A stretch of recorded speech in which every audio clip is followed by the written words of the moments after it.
Hello and welcome to another Pre-Chiro podcast. I'm your host, Dr. Ben Glass, and today we're making a professional chiropractor connection out on the East Coast with Dr. Danielle Perna-Amari.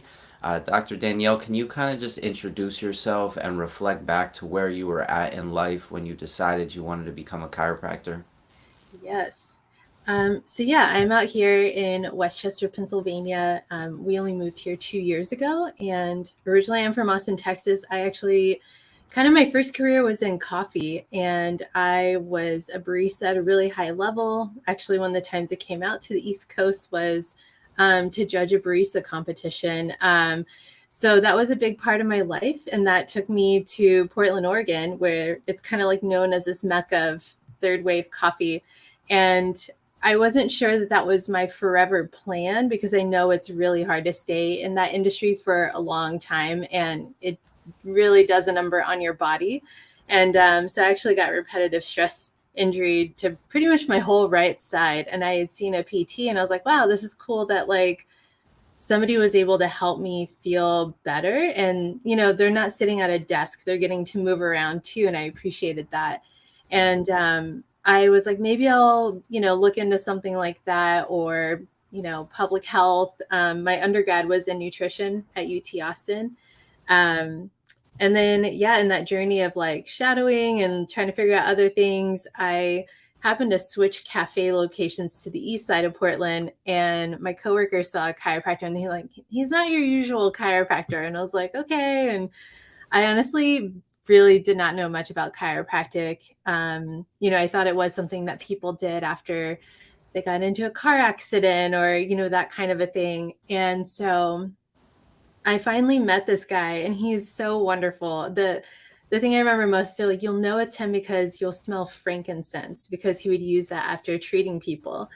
And so this guy walks in one day and of course I smell frankincense and I was like, okay, like, are you Dr. Eric? And he was like, are you Danielle? And we literally would just meet every couple weeks, get tacos together, and I would ask him all these questions. And, a big piece of this was that whenever I moved to Portland, I actually found trauma therapy, so like EMDR. And of course, now I know why it was so effective, but I was like, this was really fascinating. And I had more recently learned like the brain can change. And so in talking to him, I was like, I'm really interested in this part of the brain and how it impacts so much of who we are, our pain, our emotions, everything.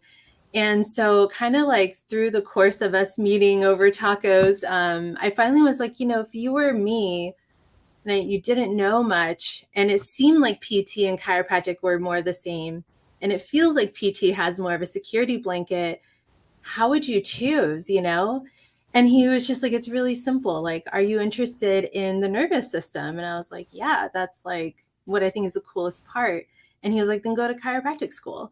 And I was like, okay. And so I went and did a champions weekend at Life West. And it definitely was like, oh, like there's people who are thinking about the body more than just the body, right? They're looking at the entire perspective of a human being and that vitalistic perspective. And I like moved up my application and I started like 3 months later. And it was a very unexpected journey for someone like myself. So Wow. And I keep hearing this repeated over and over that once I decided that I was going to chiropractic school, I was in the classroom at the campus less than 3 to 6 months mhm. after I made the decision. How much did you have to like transition in life to do that so Mhm. quickly? Yeah. It, it was one of those things. This is really funny actually that you say this. So in Portland, I knew that I was probably going to be leaving and my lease was up with my sister and they got married. So they moved out of Portland proper. So I moved in with another barista that I knew and it was like way more like loose lease kind of a thing. And we actually shared the master room, the main bedroom inside of this mansion. And there was like 9 of us, right? And I was like, cool, like at least, and while I'm figuring this out, or if I need to stay here longer. And I remember one day I had like Wikipedia chiropractic and was like learning about the history of it. And when I was leaving to go to work and I closed the door, and right by the door is a plaque that said 1895, which was when the mansion was built. And I had just read that chiropractic was founded in 1895. And I was like, okay, this feels really like weird. Like, I can be a little bit woo woo, but that was like, oh, interesting. This whole time I've been living in this house. I had no idea.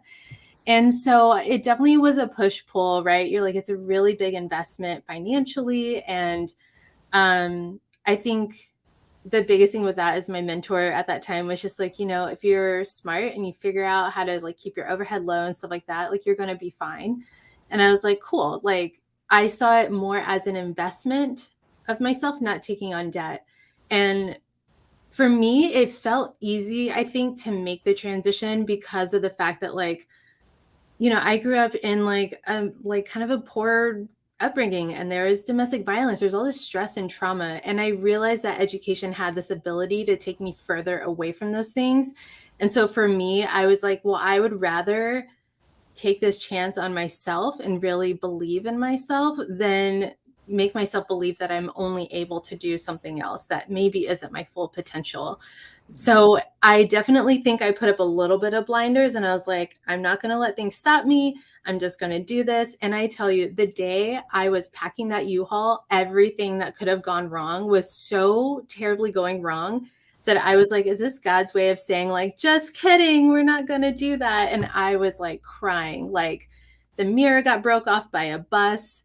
Like the place didn't have our U-Haul truck. Like it was a whole thing. And so I think I was setting myself up for an easy break from coffee at that point. Like the owner I'd worked for was very toxic. And I was like, I'm waking up every day making this guy's dream come true. Right. And I was like, not a day more. And I was like, glad. And it also felt like a really deep breakup, for 10 years and very, very invested in this skill and this craft. Mm. But I definitely think it was a little bit of the blinders and just like, nope, we're doing this. And I knew that only I could push myself to do that. Mhm. Can you key in on those skills and that craft of being a barista and what it was that attracted you to dedicate yourself so deeply to that, and then how that transferred to the process of becoming a chiropractor and what it is that you're so passionate about today? Definitely. So that mentor I mentioned, I think the reason why we had such a strong rapport from the beginning is he actually took time off after undergrad. All of his friends went to med school. He was like, they all seem sad and depressed and were like not treating themselves well. And he managed bars. And I was like, oh, you actually know what it's like to be in the service industry.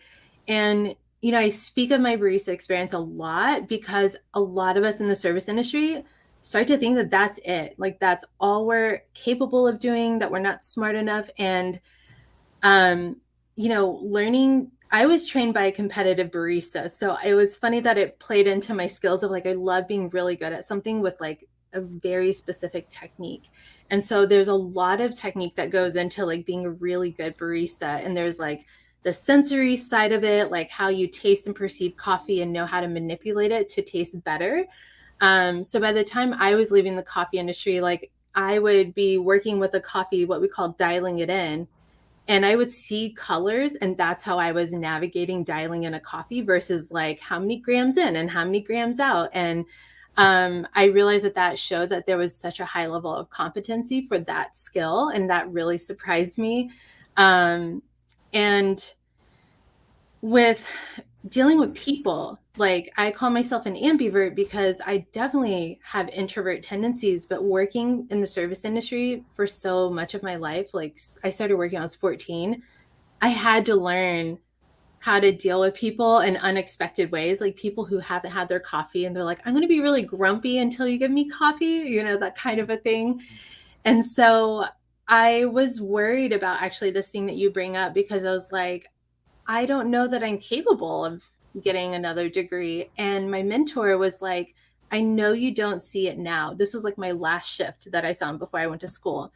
And he was like, but think about your experience going through high school, getting an undergraduate degree, taking time and working with people in this way.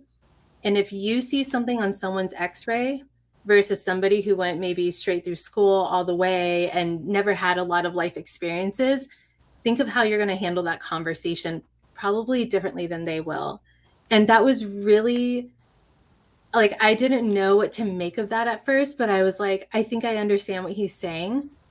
Mm-hmm. And then whenever I got to Life West, I realized that I immediately had like a lot of initiative and leadership qualities that I never even knew about myself.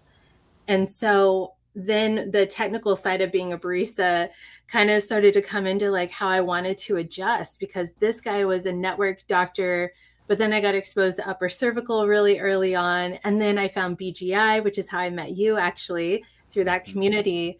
And I find that like that is the thing I love most and I never take for granted, right? Is like how you approach each and every person uniquely.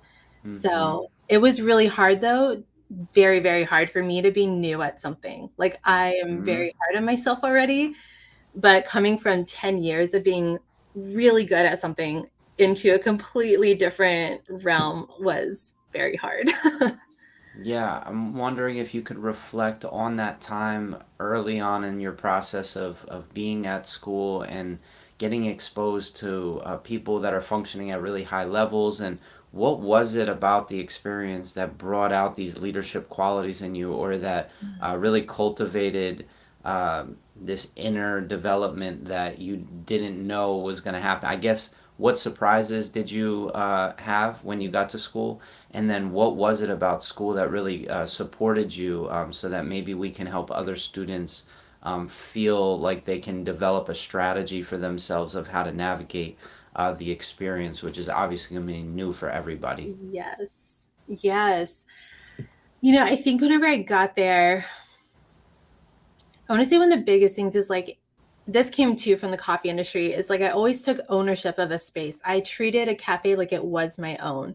And I think that's the reason why people liked having me as an employee, because it was like if something spilled, I was going to do it. I was an initiator and a resolver. Like that's one of my highest traits, if you will. And like the strength finders is like resolution. And whenever I learned that in chiropractic school, I was like, well, this makes a lot of sense. And to briefly say real quick, I think that's an important thing, is to understand what are your strengths and know how to capitalize on that, and then know when to make your weaknesses more of a strength, right? Like when do you bring them out to benefit you, and know that sometimes your strengths are actually some of your greatest weaknesses. So it's all about knowing when to bring out which side of yourself in a circumstance to kind of make things as smooth as possible or a good learning experience. Because like I am an initiator and a doer, but sometimes that got me in trouble where I would then take on too much, right? Because I was like, well, I don't want someone else to do it, or they're really stressed. And um, so I found that, I ended up in student council because the guy who was doing it, they were having another kid. And so I was like, cool, I'll take over.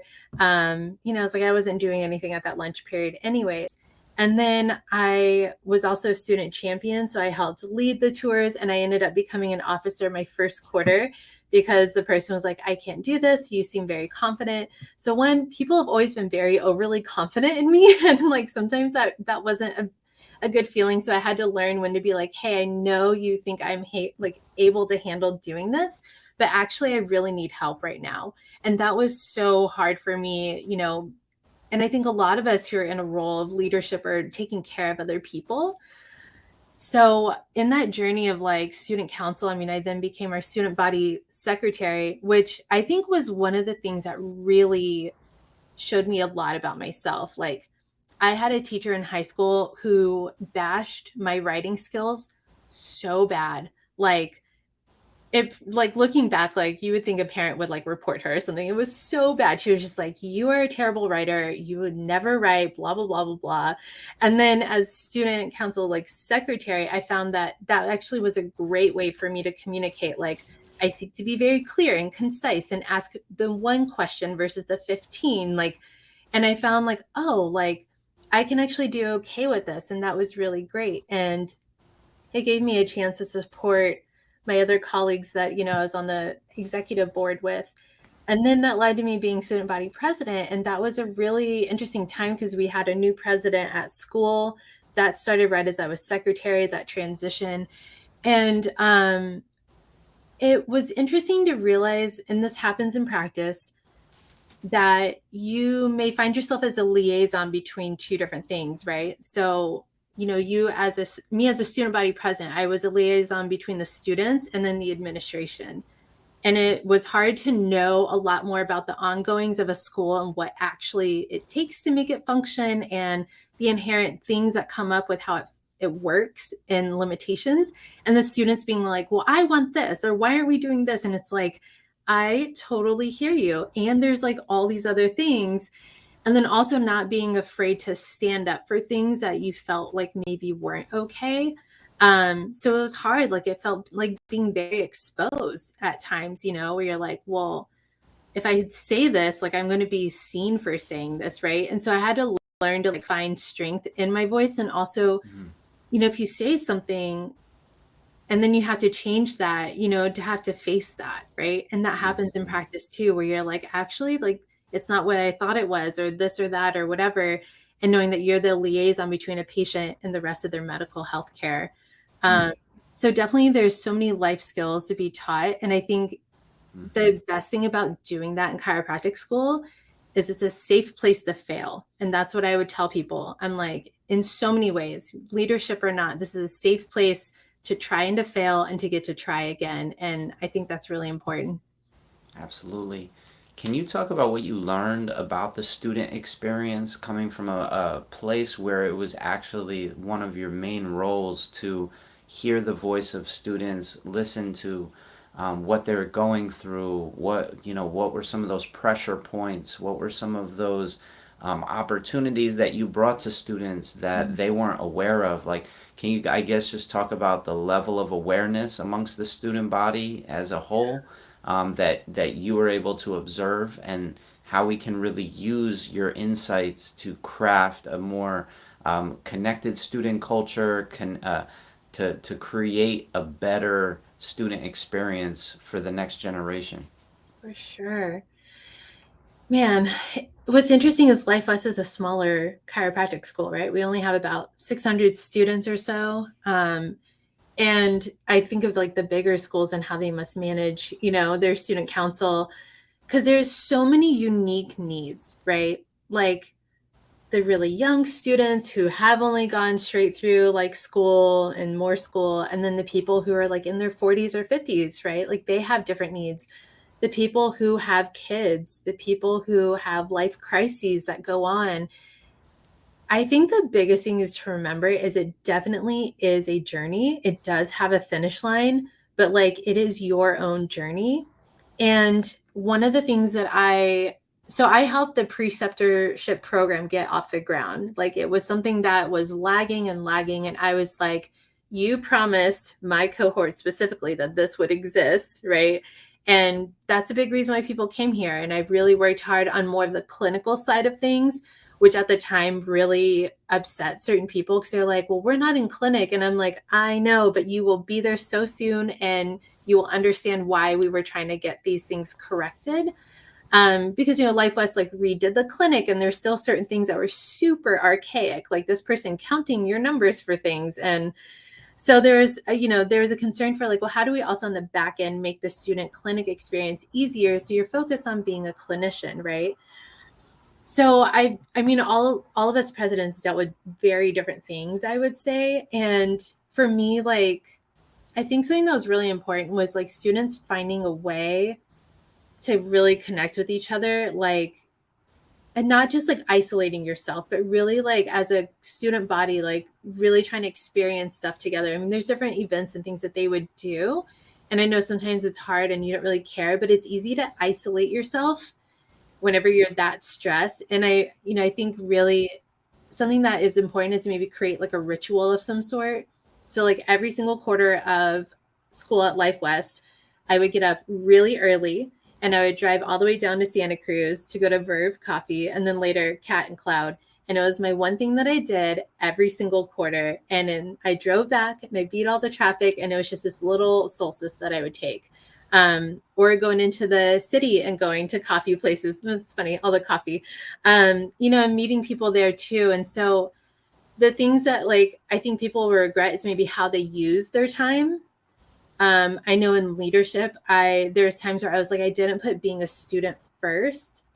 And it's hard to see while you're in school that like what actually is going to be important when you're out. because it also depends on how you practice. So I think like making sure you value that you are there to be a student and to not assume maybe what holds the most value, but instead to really try to take it in and integrate it because it goes by so fast. Mm-hmm. And then making time to like really be with your community, I think is what will kind of help in general an entire student body. Mm-hmm. Can you talk about what you personally have gravitated towards, maybe early in the program, middle, end of the program? What stayed consistent? What was new? Where are you at today? And look back on what was the genesis or the origin story of what sparked the interests and the passions that you currently carry, where you were at in the program or where you were at in life. Yes. Man, I'm not going to lie. I had a little bit of a mental roller coaster at chiropractic school. I would say, like, there's a couple of quarters I was like, am I really going to keep doing this? You know, and there's because like some quarters jive with some people and they love it. And then other quarters, like, you're the one who's like, this is the best. And everyone's like, I hate this, you know? And so you're definitely on your own journey in that way. And there was definitely times where I was like, I don't know if I should keep doing this. And I was doubting myself. And you know, like I mentioned, I grew up with domestic violence. And so there's this one time during chiropractic school where I had a dream and something about that came back to me. And it made me so afraid to adjust because I was like, if I don't know that I know that I know that they need that adjustment, does that make me just as bad as somebody who seeks to intentionally hurt somebody? And that's like a really deep thing to say, but it really messed with my head. I mean, I was like a little bit isolating myself from friends. I was like, so nervous. And then I was back in this place of like, well, what technique do I feel most comfortable? What gives me enough certainty? Because, right, there's never 100% certainty.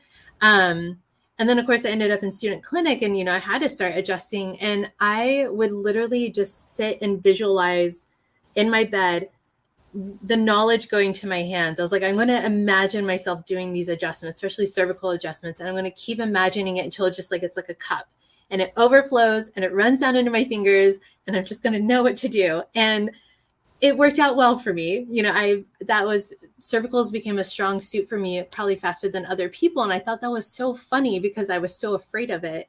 And I think that's part of the process though, right? It's like, what is it that you're putting your attention to? And so, you know, I liked upper cervical because it felt like it provided me certainty, right? And there was like a lot of people in that circle are very, very certain. And I found the chiropractic philosophy very interesting. And there are people who really valued that. But then kind of looking back on like my experience with EMDR, I was like, but the rest of the body is also a part of this experience. And so the first time I went to a BGI seminar, I came back home and I was crying because I was like, I think I found the thing that makes chiropractic make sense to me and like makes me feel good about staying in it. Because it's not just about applying like this adjusting force. It's about like really trying to like help connect the body. And I know in my own experience and other people who've had traumatic experiences, you really learn to dissociate very, very well. And so just that simple act of bringing somebody home can be very healing in itself. Um, and so I went through school and I kind of did it like more of an osseous-based BGI approach here and there. I tried network and I was like, I like receiving network, but I didn't like necessarily providing it. And so I think that was an important thing was that I switched out interns about every 2 or 3 quarters so that I would get different experiences and actually know what that feels like. And I felt like that was a really important thing to do. And I still do that now in practice. I will actually kind of switch up chiropractors that I'm seeing, and it helps me also know how to refer best to them. And then at the end of school, if you are lucky to, you'll take Dr. Dan Murphy's course. He only teaches it like every other quarter. And it was in that course that it actually kind of brought back in my experience from undergrad. So in undergrad for UT Austin, it's a very research-based school. So you have to do a writing component, which was writing a narrative review. And then you had to do like research. And so I was actually in a nutrition epigenetics lab that studied cancer. And so that was actually my undergrad research. And that plugged a seed for me for being nearly obsessed with cell physiology. Like I love the cell. I think it's that I found spirituality in that because I was like, wow, this is an incredibly intelligent thing, right? And we're made up of trillions of them. So then being in Dr. Dan Murphy's class and then going through some of the health experiences, like a mini crisis that I had in school, I was like, okay, like people these days are not the same as back when like BG Palmer like wrote these books. And I was like, well, what makes it different? And we have all these toxins and all these things. And my love for self is like came back and I got really interested in that. So actually 3 months after graduating Life West, I started my master's for functional medicine and nutrition. And I'm going to be finishing in like 3 months, which is really exciting. And so now as a clinician, I definitely like being young, and also, the pandemic basically took away like almost 2 years of practice for me because we moved at the beginning of it. Um, for me, it is bringing together all these things in a way that I think will make most sense because I think every chiropractor should have a niche. Personally, I'm like everyone should dig deep, like I did in coffee, right? Dig deep into something and then offer your gifts. That depth that you go will bring new insights, and you offer that to not only the chiropractic community but the health and wellness community. So during the pandemic, I found myself getting really interested in pediatric care, and I was really afraid of that. And then I realized that like the doctoring part of my chiropractic brain was super drawn to that, and how you can like help with like creating the foundation of this kid for the rest of their life. And so I started my ICPA courses as I was doing my master's. And so now for me, long term, what the goal I think will be is to try to bring functional medicine more into that perinatal and pediatric population, which is hard because there's not a lot of research for obviously ethical reasons. But we know that they also are people that shouldn't necessarily be on pharmaceuticals. And that's what we see predominant. So the goal is to kind of help through that lens with helping families find safer ways of navigating health, because I do think we have health issues that we need to deal with outside of chiropractic that are natural. Um, and to empower them to like trust their body again. That's always the biggest thing in practice, is to help people trust their body again. I'm wondering if you could get a little more granular and detailed in like what it was about cell physiology, like Mhm. specifically, like how can you go deep with cell physiology? And then also what it was like, what is functional medicine Yeah, to the viewer who's never really heard about it, and what was it about that path that attracted you? And then like what are some of the best resources that you're aware of in that world? And then also within the pediatric world, what have you been attracted to? Who are maybe some of the people out there that you've learned from? Or I know that that was a bunch there to go into, and I'm just wanting you to go really deep and sure. dive as deep as you can for the student to really expand their consciousness of all these different worlds. Absolutely. So with the self-phys stuff, I had to actually give BGI credit for that to some degree too, because you'll hear it all the time in chiropractic school. Well, nerves go to every single cell in the body. Otherwise, the cell can't sustain itself, which then makes you wonder, well, then why would you only stick to the spine? What about extremities? That's where the BGI part was like, oh, it honors that principle to me. And equally so, every nerve does go to a cell. So the function of a cell will then maybe make a nerve seem like it's not functioning properly, but really it's potentially a cellular issue that started. And more so, this is like, I'll explain to patients, like you have a spectrum of health, right? And ideally you'll navigate from both ends of that health up and down, and you'll always be able to come back to like that middle, like more homeostasis, right? And that you can react appropriately when you need to. And whenever you start adding in like a bunch of environmental toxins or stress and stuff like that, either people end up on one end of the scale or they end up on the other, or like it gets really narrow, right? So we need to like, it's about this optimizing the full range of health and how we can perform. And so in my own health stuff with like having gut issues and realizing that if like at the time, if I ate gluten, I would have an emotional response, right? And I was like, wait, like, why is that? And then I was just imagining in my head, like, if I had these leaky cells in my gut, the outside world can get in. And what's all in our guts? The nervous system, right? And so I was like, people, I can adjust them all day. But if they're like causing neurotoxicity through their mouth, through what they're eating, I'm never going to be able to catch up, right? And so there's a point where like there are people who really need that kind of baseline health of like kind of like sealing off the walls and like cleaning out the garbage, and and then that's going to make it to where I don't need to see them as often, right? As a chiropractor, like because their body isn't dealing with a certain level of stress, toxins, thoughts, traumas, and toxins that keep coming up. And so at that cellular level, I was just like, man, like that's really important. Like we can't overlook that. And cells, right? They make up a tissue. The tissues make up an organ. They make up an organ system, and then the organism. And I was like, this is actually really, really important to me. And I will say, I realized I had an affinity to learn that. Like, I'm okay with biochemistry. I love like understanding, like going over and over again, cellular processes, right? And to really try to understand, which is actually where I'm at right now with my functional medicine stuff, is really making sure I understand that. Because if you understand how a cell works, you don't need somebody's functional medicine protocol, and you'll be able to be more specific to that patient. And that is a kind of a difficulty I see right now in the functional medicine world. I mean, it's in every profession where you're like, here's the easiest way to get to just patient care, right? And I don't want to be that person. And that's really important to me, to like be able to sleep at night with the integrity that like I know I'm doing the absolute best for a person or a patient, and that I truly know what their needs are. So trying to think what other questions you had going in with the cell Well, just stuff. go in deeper off of what you just mentioned right there. Like, talk about the training of what your master's program has really delivered to you, that that you've been happy with, and that has really maybe fed that hunger that you had, which is why you enrolled in the first place. And then also maybe talk about some of the preliminary areas of study, or texts or books or courses or websites, or Yeah. any kind of information out there that a student can learn more about this path, so that they might be able to really go deeper after hearing you talk about Sure. it. Yeah. So real quickly, what is functional medicine, right? So functional medicine, it's kind of interesting.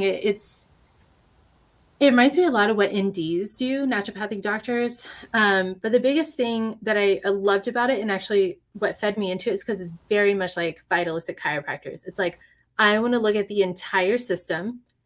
I want to assess what system is the most impacted. So what's your major versus your minor for an adjustment. And I want to focus just on that one thing and then recheck how it affects all the other systems. And then I'll find the secondary system that's now the new major, right? And so it's this like process of taking in the entire person. And something that I love is there's this woman who was speaking from the Institute of Functional Medicine, and she was like, talk is healing. Like the talk is therapeutic. And so we take a lot more time than somebody would get with like their medical doctor. I don't know about NDs, how they typically practice, so I can't speak to that. Um, but it's a very different approach, but it encompasses the whole person. And so that was something that drew me to it in terms of doing something outside of chiropractic, because I'm not going to lie, I felt very worried about judgment about doing something that wasn't chiropractic, these mixers.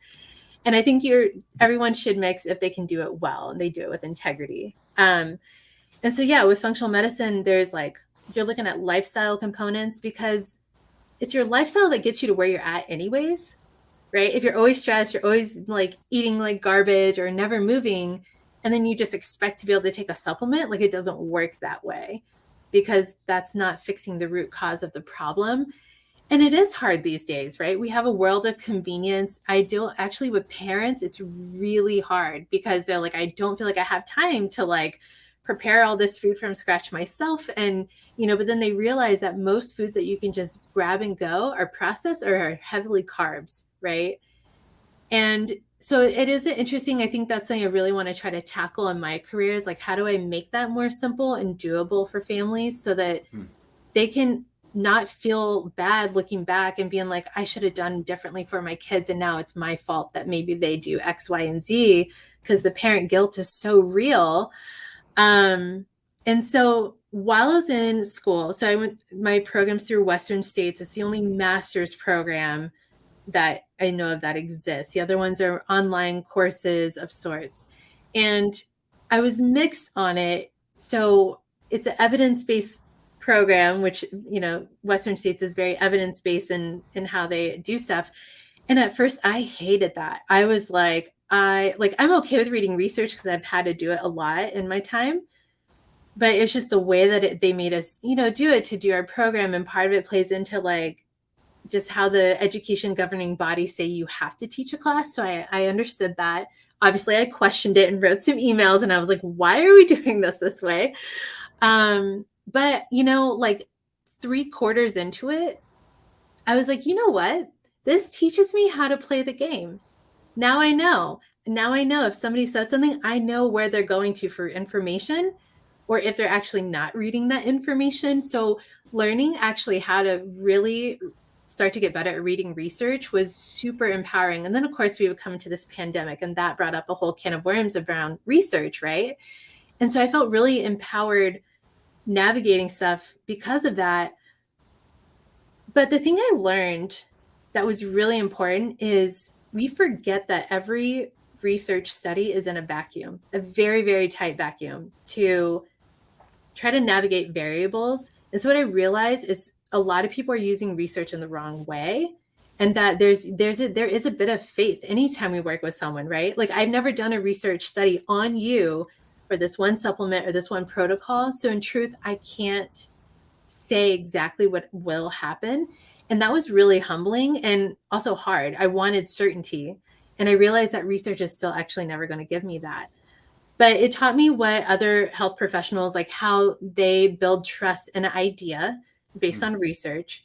I learned that the study of a research is one of the most important components because it tells you where there will be limitations, how the type of vacuum it's in, right? And that was really important to learn, and especially going into functional medicine, because there's some parts of functional medicine that are less studied and less understood. And that's where knowing the cell physiology is really helpful. So one of the professors at Western States is a guy named Dr. Brian Walsh, and him and his wife are both naturopathic doctors, and they actually have their own functional medicine education program, and it's cell physiology based. And so in my mitochondria dysfunction course with him, I was like, oh my gosh, this is like Christmas for me. I was so excited. My poor husband, he learned more about mitochondria than he probably ever wanted to know. But I was so like, yes, like this makes sense to me. And so I actually realized that he had a course. And so I've been doing his program for like my mentorship side of things and to help me bring together how I actually want to practice. And it's one of those things where I feel like no matter what path people take, so there's the Institute of Functional Medicine is a resource, which is a great place to find functional medicine practitioners near you. It's one of the largest databases for that, and it is, I believe, worldwide. There's Functional Medicine University, and I feel like that one, if I were to do it again, that's probably the one I would do. I think that it has a lot of benefits to the structure of it. And then, of course, there's Western States. I think there might be one more that I'm forgetting. But either way, regardless of what program somebody were to take, I think doing Dr. Walsh's program is like the best way to kind of tie it all together. And his is called metabolicfitnesspro.com. And he actually has a monthly subscription that you can do. And he has like videos that he does probably about once a month. And it's like a deep dive on a topic. Like, for instance, I learned that we've been doing a lot wrong with vitamin D. And why? Because we've researched it wrong. Most of the time, they only look at inactive vitamin D when they're doing a study. And if you don't check active with inactive vitamin D, then you actually can't say if that person has low vitamin D because too much vitamin D will dampen the inactive, and then it may make you seem like you don't have enough. And so things like that, right? Like understanding how it even works gives a lot more confidence for me in navigating with integrity.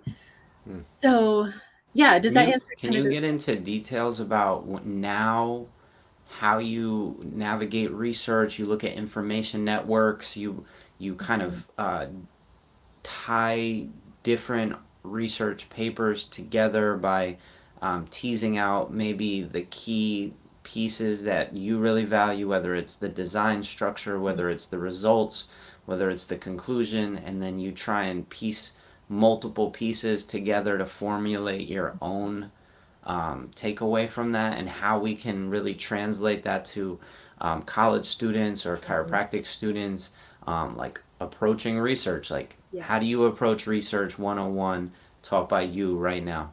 Yeah. So I know a lot of people at Life West took for granted the research courses that we had, and they're like, well, we're never going to be doing research. And it's such a valuable tool, because if you get a patient with something weird, or they ask a certain question about something, you may not even know where to begin. So as a student, the way that I've learned and that I would share with other students is, like, say you're dealing with a new topic to you. And if it's like really, really new, just go to Google and start seeing, like, what are common things that are associated, with that thing. So like often, like, liver detoxes, you might hear of like milk thistle or something like that. And then go to a database. So if you're a student anywhere in the US, you have access to way more information than you would if you weren't a student. So that's my one grievance with graduating in September, is I will no longer have academic databases, and what's considered open access is a lot more limited. And often, sometimes you don't get the newest research on a topic. So depending on the topic, if it's like microbiome, it's such a new topic that you would ideally like to get the newest information. So if you're researching a new topic, first start with a narrative review and notice again, what are the trends going on? What is a good narrative review is going to show you, well, this paper by blah, blah, blah said this, but this one found this, and they're in conjunction. And that'll start to show you how do we research this thing? How do we know about it? Or like, what are the common issues? Usually the reason why we don't have a strong, if you will, like certainty around something, and if it's in like a systematic review or meta-analysis, it's because all the study designs were too different to use the data as if it were the same study design. So understanding those principles of like what makes it, each study the type of study that it is, and how to use that. So knowing the difference between, a randomized control trial versus a comparative study, a retrospective study, those will help you like know how to confidently take information from them. Whenever you're talking about, studying various things and putting it together, that's what my mentor does really well. So right now I'm still kind of writing on his information that he offers. So that vitamin D talk, he read 90 vitamin D papers to look at that, right? And he has his own set of functional ranges for lab work, because he's read so much information and understands the cell physiology that he knows if something is in this range, then it doesn't actually physiologically make sense. So I'm trying to actually learn that from him. And I was going to pose the question to him this week: what is your advice for us in researching on our own without having an academic database at our fingertips? Because it is different once you're out on your own.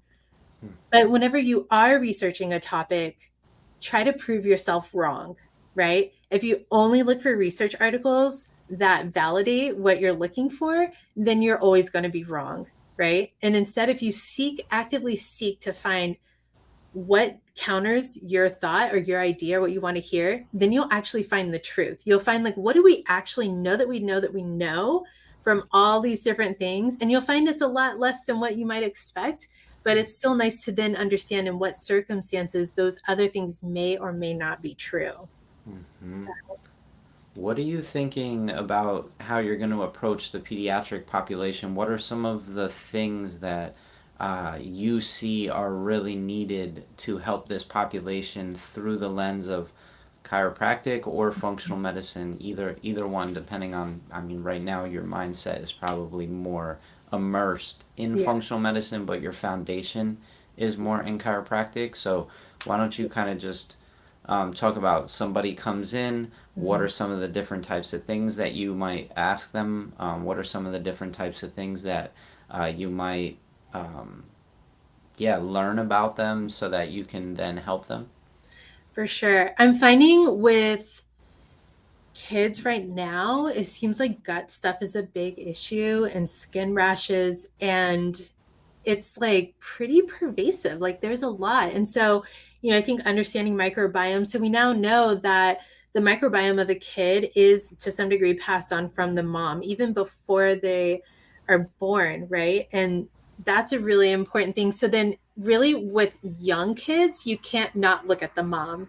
Like it's just so close, right? And so that's why I think starting with perinatal care before, like, before they're pregnant is going to be really important, like kind of to reset this trend that we're seeing with so many kids having gut issues. I think the biggest thing with kids is like the less is more, right? So anytime a new patient comes in, if they're a kid, we're still starting out just adjusting, right? We're like, I think of like a little Etch-a-Sketch, and I'm like, I want to shake out that Etch-a-Sketch and get it as clear as possible because I know that a clear nervous system is going to respond better and be better adapting. And that's like number one, the goal. Like I had a kid and the mom like theirs was a pretty unfortunate experience with what he was experiencing. And, she was really desperate. And that's hard because obviously you're like, you're going to do what you're going to do. And you just kind of have to let go to some degree and just be like, cool, like that's cool. And like she did this one modality that like I'm not familiar with and that I don't know how I feel about it myself. But it was like probably a little more harsh on that kid's system than the way that I was kind of recommending, because I'm more of like do a slow and gradual, right? Like we don't learn a language overnight. We don't adjust every single fixation and subluxation because it's too much, right? If you like make it where the body's like, okay, I can handle that. And then it's like, it's kind of eases into it. I always think that that is a better route. And that takes a lot of patient education, right? You have to have their faith and their trust that like they can just hang on for the ups and downs that are to come, because that's real life.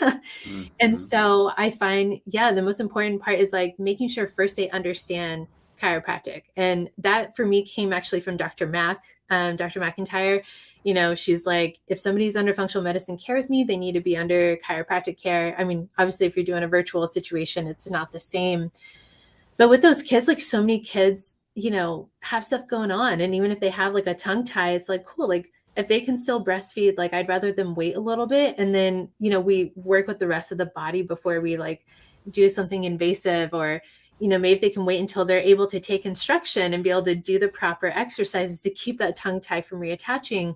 So it really does become like very much each person, and making sure that you're really seeing like what is their family capable of doing. Like that's the hard part with peds, is you're dealing with not just the kid, not just the parent, but like the other parent, the other siblings.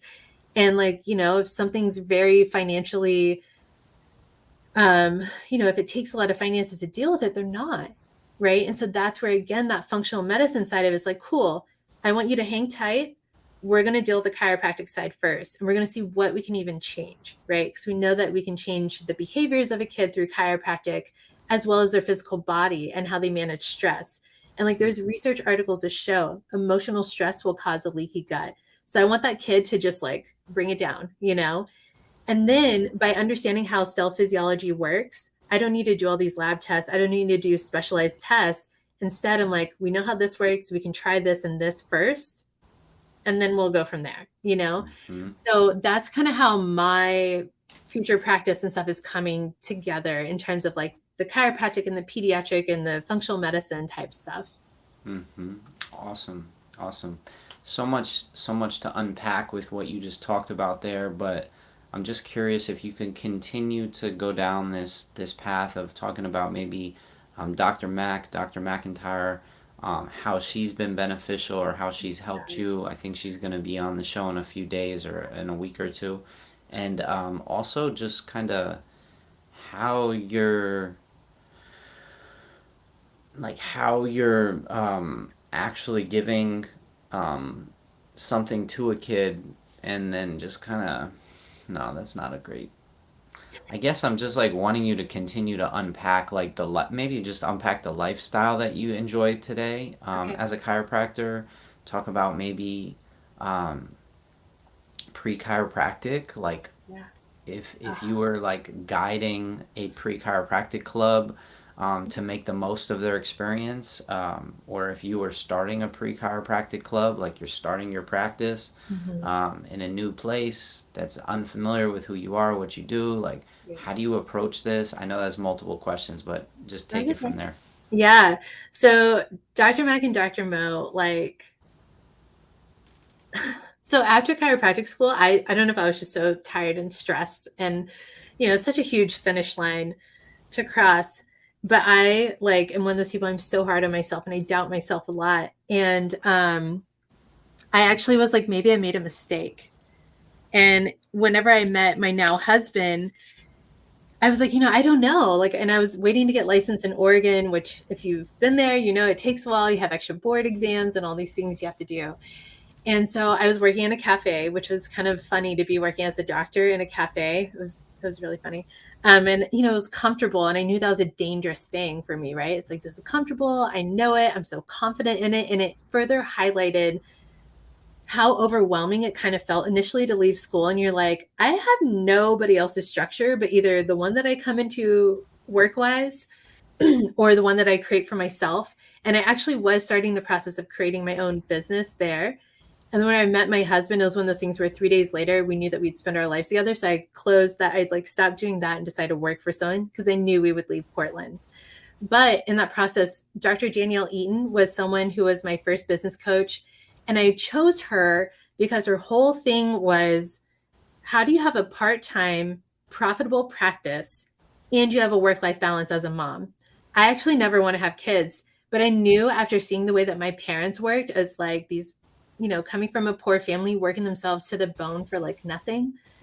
I knew I didn't want that. And I knew that I wanted to almost like catch up and be able to live life that maybe I didn't really get to experience much as a kid. Right. And so that was a really powerful thing about Dr. Danielle Eaton's work, is it's just so much of being clear on like who you are and what you're doing. And then I worked for some other people, and it was like a terrible experience. And I was like, again, I'm like, why am I like helping them create their dream? And I was not okay with that. And so that's why we ended up moving when we did. But after I worked with Danielle Eaton, I started to do some work with Dr. Mack and Dr. Mo because they started up their programs. And I love that their work touched on but who is your spirit, right? And how does your practice hold space for the spirit of who you are so that then you actually bring the best of you forward? And I was like, whoa, I was like, nobody told me about that in chiropractic school. It was like, make the money, pay the bills. And I was like, obviously I have my student loans and stuff to pay back, but I was like, I'm not focused on the money part. I want to feel good about the work I'm doing more than that. And so I've done numerous courses with them. I went to Costa Rica with them, which if you're listening to this, oh my gosh, like that will totally change you. And it just was the most amazing experience. And I think they're so good at seeing the greatest things about people and then presenting it back to you, and you're willing to take it and be like, oh, this is mine. And I get to like be really comfortable with this. And so I found between, these three women, I really felt like I should be in my own practice and confident and like going about it the way that I wanted to. I still take classes and courses from them. So I did the polyvagal course, which was amazing. I've done that twice with them. I just did Dr. Mack's 7-minute chiropractic exam yesterday. And that was so helpful because in school, you learn 0 to 100, but then you don't actually need all of that. Sometimes you only need certain things. And that's important for the patient experience, right? In terms of their time and their money. Mm-hmm. And so I think if I were to start a pre-chiropractic club, I think the biggest thing for me that I would have benefited from was having an exposure to more parts of chiropractic, right? Understanding that there are a bunch of different techniques, or what are important things to think about, what is an anchor that I could have picked that then I would have held on to the entire time during chiropractic school, and know too when to let go of that anchor for a better anchor.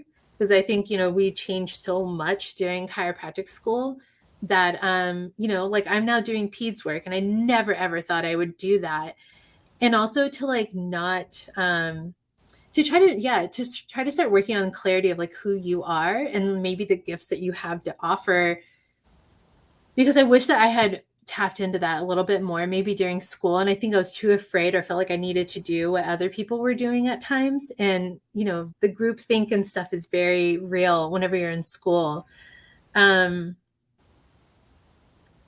feel like the exposure part is definitely a very valuable part. That's the one thing that kind of keeps coming up for me.